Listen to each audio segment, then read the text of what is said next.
And now, please welcome, you know what to do, Mr. Micky Dolenz! Hey, it is so nice to have you back. Excellent. Nice to be back. Thank you very much. Great Pittsburgh connections, as always. Kennywood, all of that. Want to get right to questions or some stories? My first personal appearance at 10 years old was at Kennywood Park.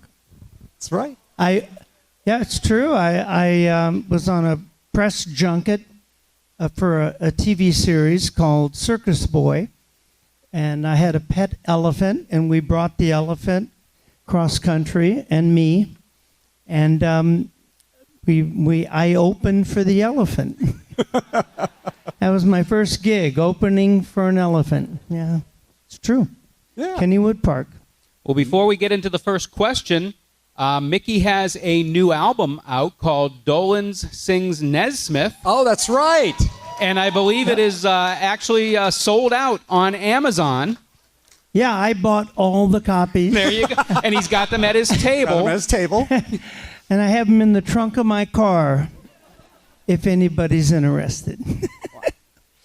So we're going to get to questions in a little bit. Sure. But I just have something interesting, actually, to go with the album. Hearing a lot of Mike's songs, did you guys ever play around with them in between, takes with the TV show? I mean, did you actually do a lot of his music outside of the Monkey? Well, Mike was the only one in the early days. He was the only one actually writing songs.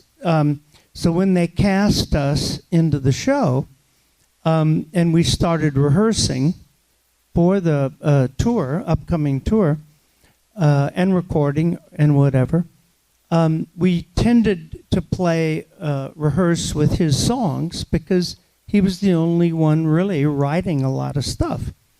And so right from the get-go, Mike and I tended to, bond with the music. He was from Dallas, Texas.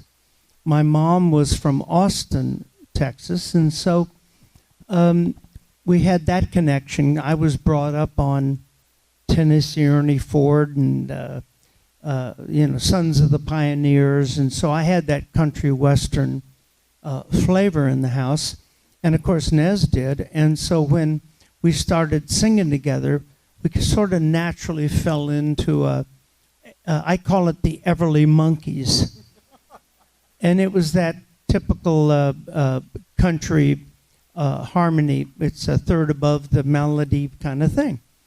And we just kind of fell into it and forever, and to this day. And so there was that kind of connection always.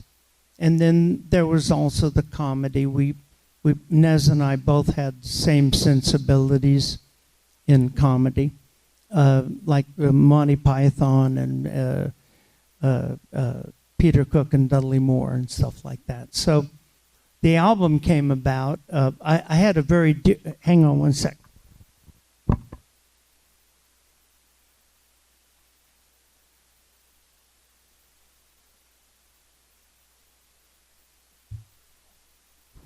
That's vodka. Sorry, didn't tell you. The album came about many, many years ago, decades ago. A very dear friend of mine, my best friend probably at the time, was a singer-songwriter called Harry Nilsson. Oh, yeah. And, Yep. And he recorded an album in the early 70s called Nilsson Sings Newman, the songs of Randy Newman, who I was also a big fan of. And I just thought it was a cool idea. I was there at the time, and, I just thought, well, fast forward decades, and I was in rehearsals with Nez and Peter Tork, actually, after David passed, and I said to Nez, I'd like to do a song like Harry did with Newman. I'd like to do Dolenz Sings Newman. And he was like, I think that's a good idea, Mick. I'll write some songs. And then it went on the back burner for a while. We were on tour, and then I did a show, I think, on Broadway, at whatever, and more touring. And then a couple of years ago, I guess, 7A Records, this company in England, said, "You want to do anything original, a new album?" And I said, "Well, I like the idea of Dolenz Sings Nesmith," and there we are. And I'm very proud of it. So is Nez. It's wonderful, wonderful songs. All of the songs are written by Michael Nesmith, and I'm quite proud of it. If you get a chance, check it out. Great. But you can't get it on Amazon. It's all gone. No, I think you can now. Nice. How about we take some questions? Is that good? All right. Raise your hand. I'll get this guy first. All right. You go do that. I'll head over here. Hi. Speaking of vodka and Harry Nilsson, I was wondering, do you have any stories about the Hollywood vampires? Since you, Ringo, and Alice Cooper are pretty much the only ones left. I was like, do you have any good Hollywood vampire stories? I'm told I had a great time. No, I do.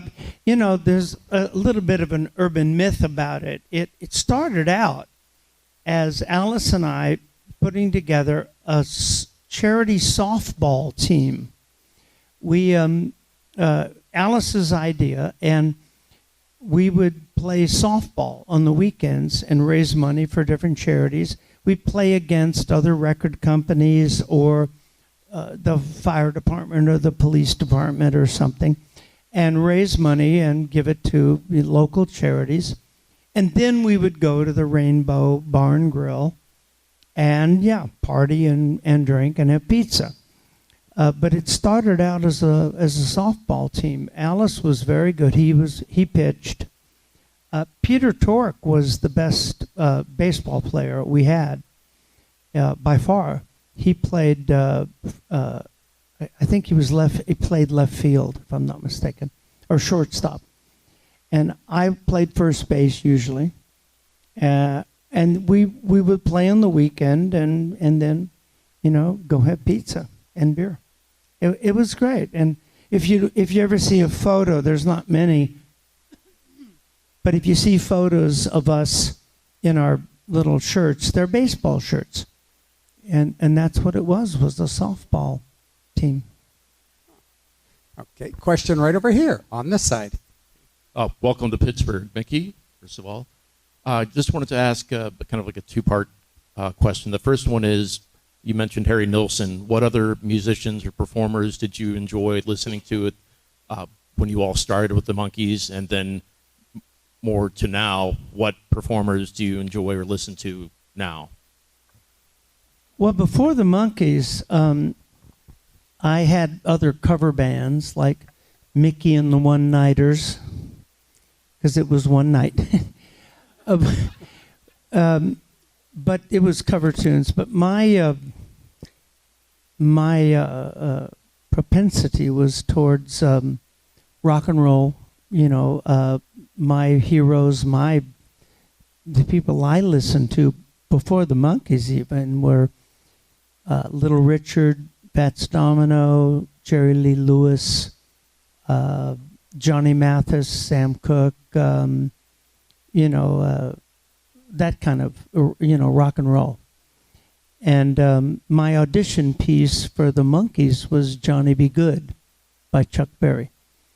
So that's kind of where I was going as a musical artist.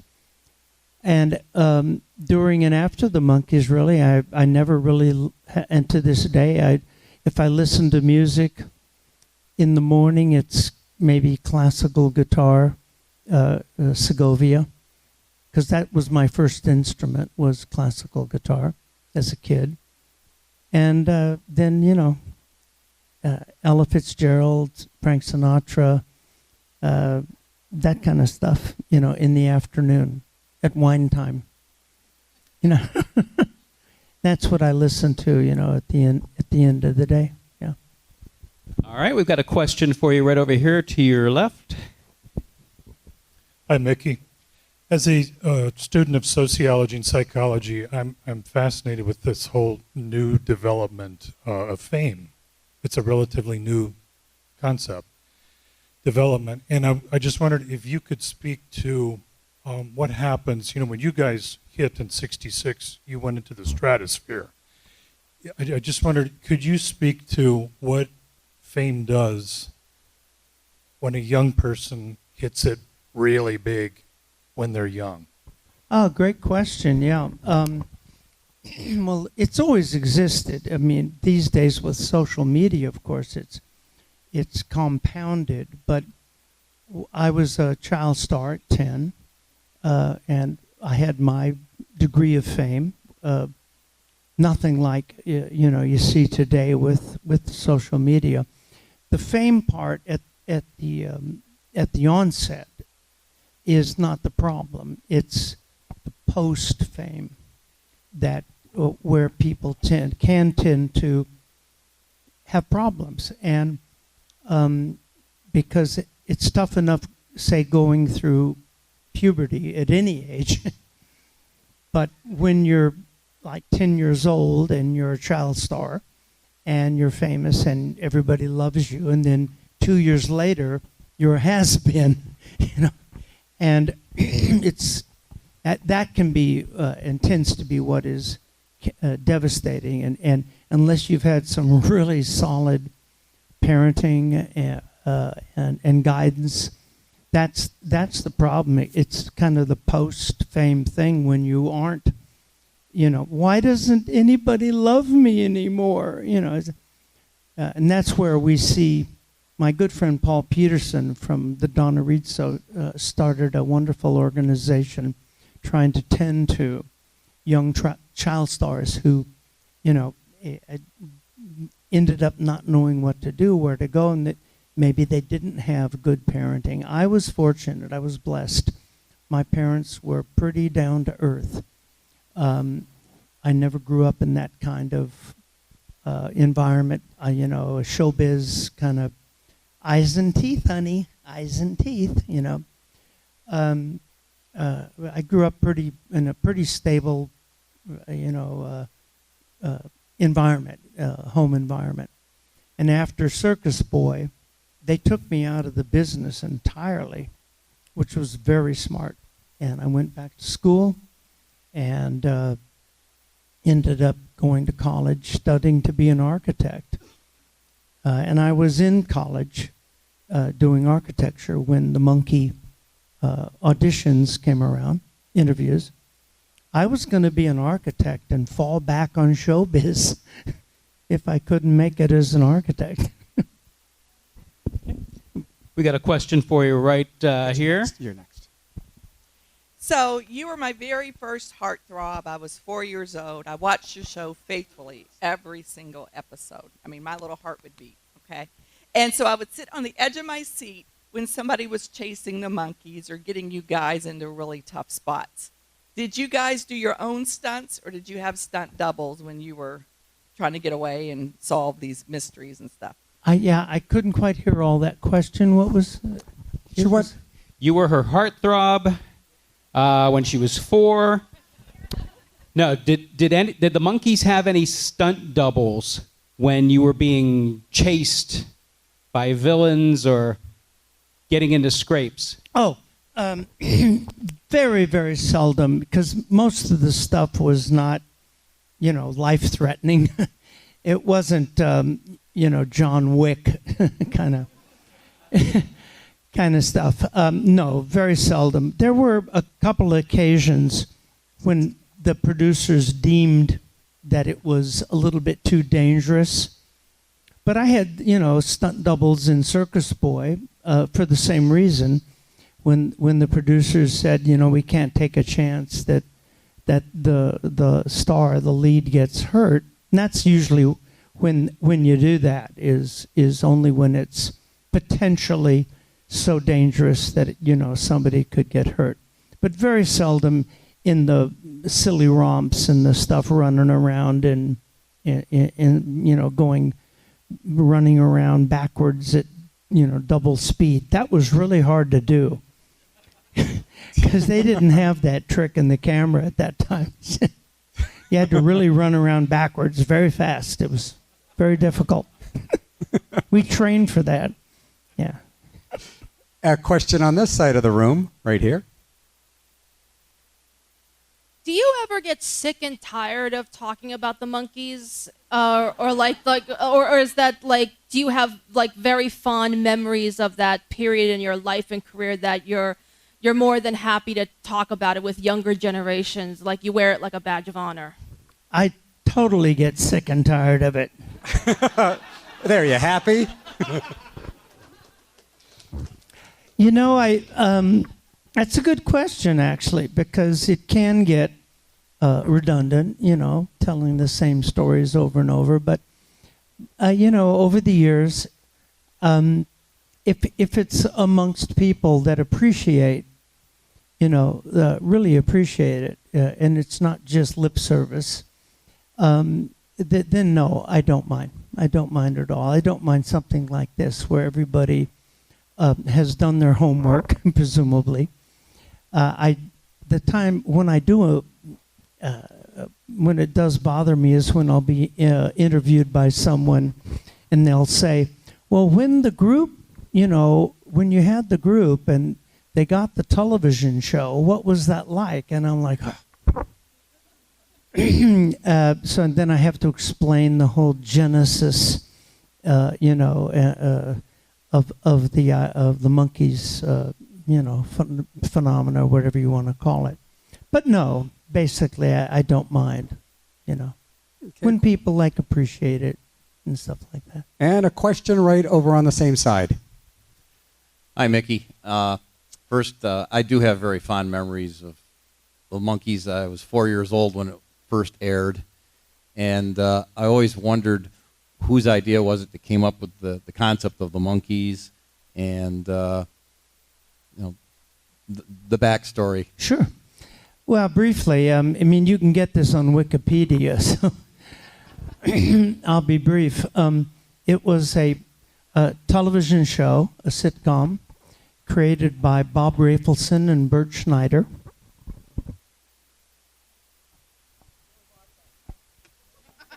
Yep. Bob Rafelson went on to become obviously a huge film director. Bob Rafelson, Bert Schneider. The pilot was written by Paul Mazursky and Larry Tucker, and it was a pilot developed by Screen Gems Television in 1965. Jackie Cooper, the actor, was the head of the television company at the time. There were 3 or 4 other, at least, music shows that were being pitched at the time. I was up for all of them. There was one show like Peter, Paul, and Mary, kind of a folk group, that was called The Happeners. It actually went to pilot, that one. I didn't get that one, obviously. There was another one like a Beach Boys surfing group music show.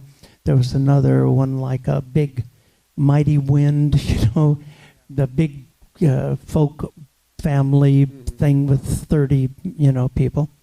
That didn't go to pilot. A couple of others. And so it was in the air to do a music show because pop music and rock and roll and, of course, the Beatles, it was all huge.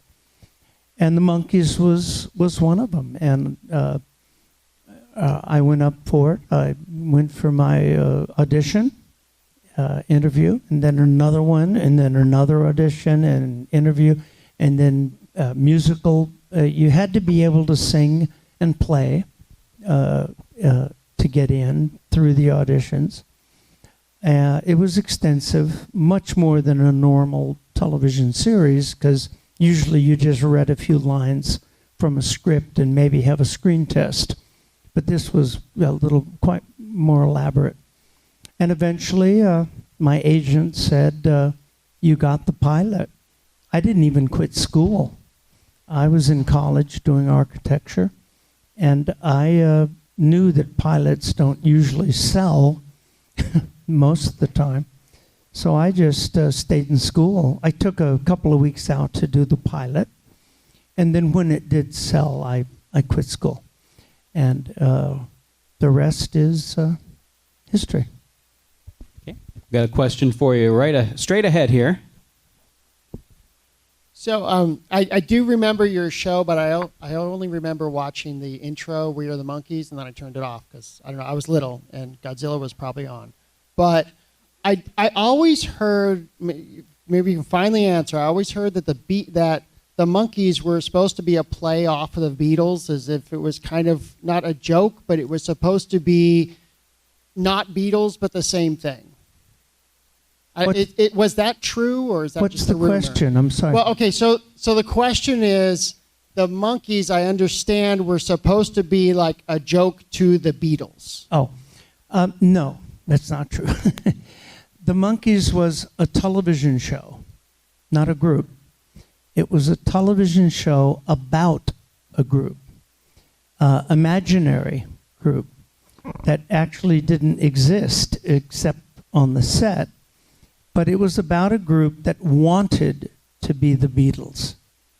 And that was what the show was about. We had a poster of the Beatles on the wall. We'd throw darts at it. It was this group that lived in this beach house in Malibu, which does beg the question of how we could afford a Malibu beach house when we never got any work. But that was what the show was about. It was the struggle for success. We never made it on the television show, if you've ever watched it, ever.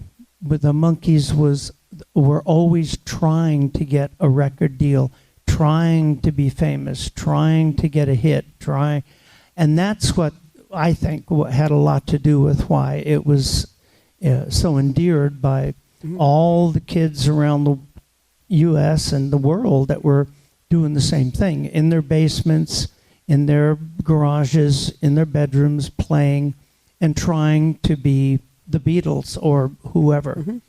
That's what the show was about. Mm-hmm. And like I say, that's what I think had a lot to do with the success. But we never made it on the show. It was that struggle for success that drove the machine. Of course, eventually when we went on the road and released the records and did the albums and all that, like Michael Nesmith often has said, it was like Pinocchio becoming a real little boy. Yeah. All of a sudden, we were out there, like in front of 15, 20,000 people performing just by ourselves, just playing. It's an interesting story. It hasn't happened often. The closest thing recently that I can think of is something like Glee. You know that show? Mm-hmm. Where it's a show about an imaginary glee club in a high school, I think. But they actually can do it all. They can sing, they can dance, they can act. They went on the road, I think, and performed live, the cast.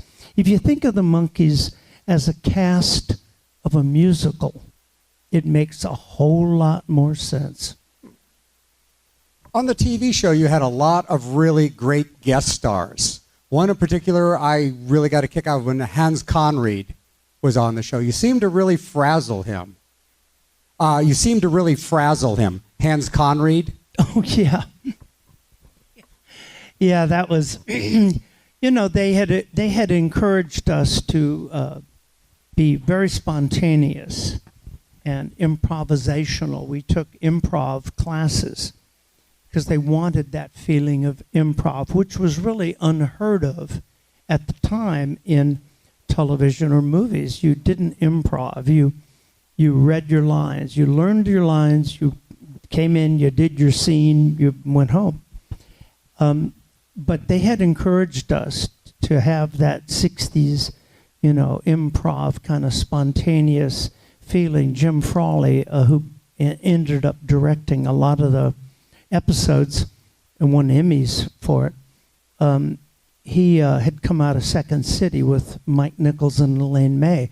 And very early on in the series, we would have these improv classes. So they encouraged us to have this spontaneity, totally off the wall stuff. And of course, once you start once you start that going, it's you can't just shut it off necessarily. And there were times when we would literally be bouncing off the walls on the set, and they'd have to stop production for a couple hours because we were just nuts. And one of those times was when Hans Conried, a wonderful, wonderful actor, came on the show, but he obviously was old school and learned his lines and came on, and we were just like 4 sheets to the wind, just nuts. And at one point, I think it's on tape. He says, "God, I hate these fucking kids." That's right. Yeah. I felt so bad about that because I was a big fan of Hans Conried. But they encouraged it, But at times it's like kind of a nuclear fission reaction. You got to keep a lid on it, or it'll blow up.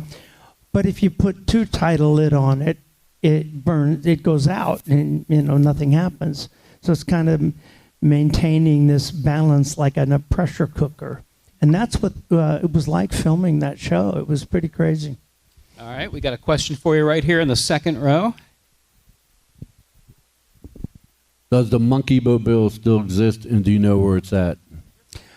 Well, now there's a couple. Well, there always was two. And they got trashed. One caught on fire. They were designed by a guy named Dean Jeffries in Los Angeles. And one was for the show to drive on the around in the show, and the other was going to be a dragster, like a top fuel dragster. That never happened, but the I don't know what happened right after the Monkees where they went. I had nothing to do with it myself. They're pretty cool cars. They were designed nicely. Eventually, George Barris, the famous car guy, claimed that he had designed it, which is not true. And I called him on it a number of times. George, that is a lie. But he restored the one that got burnt. He restored it. One of them ended up, I heard, in Jamaica, driving people from the hotel to the airport, which I thought was kind of appropriate. But now somebody bought one of them in the Midwest. I think others have made duplicate, versions that aren't the original. So, yeah. I think we got time for one or two more questions. All right, well, we got a question right here. I read recently that possibly you auditioned for Happy Days for the role of Fonzie. I didn't know if that was true, and I was wondering if it was true, what was that like, and what would have made you want to be in a show that had nothing to do with music? Well, to answer your last question first, I was an actor, essentially, long before I was a musician. I played guitar, but I was an actor. I approached the Monkees show as an actor, playing the part of a wacky drummer. But I could play, I could read music. So I have always approached it as that, as an entertainer, like somebody doing a musical where you sing. I don't know what you would call that person, an entertainer or an actor, singer, or singer-actor. But that's always how I approached it. So after the Monkees, I'd already had a series when I was a kid, just as an actor, and then the Monkees came along, and I was playing the part of this wacky drummer, singer, actor, comedian. After the Monkees, I said to my agent, "Get me another job," and the casting for Happy Days came up as a mid-season replacement. Some show got canceled, and it was a mid-season replacement, so it was really fast, had to be cast. And I went up for it, and as Fonz, and I think pretty sure it was down to me and Henry. right down to the wire, because I remember going for the callback to the audition. I don't remember him specifically. Years later we became good friends, and he remembered going to the callback, and I was there, and he says, I saw Micky Dolenz there, and I thought, I'll never get this. Yeah. But thank goodness he did, because he was the Fonz and always will be. He was wonderful. Okay, well, we'll make this one the last question. And you're going to be headed back to your table, am I correct? To sign? Going right back now. And you'll have copies of your new album there? In the trunk of my car. You heard it right here. I'm going to bring him out. Dolan sings Nesmith. We'll let this be the last question then. Mickey, hi. I've had many great memories over the years of watching the Monkees, reruns with my brothers, sneaking out of school and driving to Jersey to see you perform live in a big open-air coliseum. What, as a performer, have you preferred over the years? That big electric feeling of that large concert venue, or something small and more intimate? Good question. To me personally, I can only speak for myself. It doesn't really make any difference, because for me on stage, especially now that I don't have great eyesight, I can't see shit. And I have earbuds doing the monitoring of the sound of the band, but I can't see in a normal concert situation past the first row or so, because it's dark, and so it doesn't matter if there's 100 or 10,000. It's kind of all the same in that sense. It doesn't really matter the size of the venues, because I can't see it. I can't tell, and it never has really bothered me. I used to, when I started doing solo gigs, I would turn around and face the band until my manager said, you really should play out to the audience, because I just like to play with the band, just rock and roll. Well, there you have it, and you guys know what to do. How about an electric standing ovation for the one and only Micky Dolenz? Absolutely such an amazing pleasure to have you back. You guys can do better than that. Hi, this is Aaron Ashmore, and you are watching Phantom Spotlight. Be sure to like, share, and subscribe like now. Oh, and have fun and follow your fandom.